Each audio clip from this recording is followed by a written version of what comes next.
Hello, hai, nama saya Christina. Saya berumur 30 tahun dari Kuala Lumpur. Okey, saya sudah bertunang 3 bulan. Pada minggu lepas, saya berjumpa dengan ex-boyfriend saya, which saya dah berkenalan dan bercinta selama 14 tahun. Sekarang ni, bila saya berjumpa dengan dia, saya rasa macam jantung saya masih berdegup dan masih mencintai dia. Tapi saya sudah bertunang dan sudah 3 bulan. Lelaki yang saya kenal daripada kenalan keluarga saya di tak sampai setahun.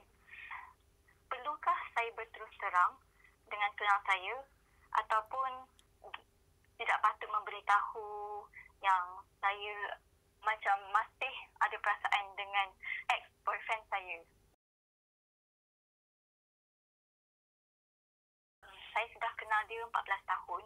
Oleh itu, saya berterus terang masih tidak melupakan dia.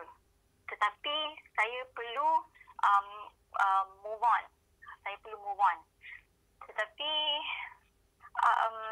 saya sebenarnya tak tahu macam mana nak menyelesaikan masalah ini.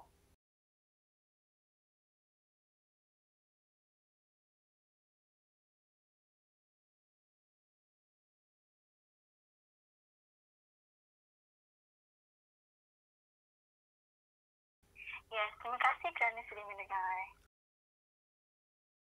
Bye.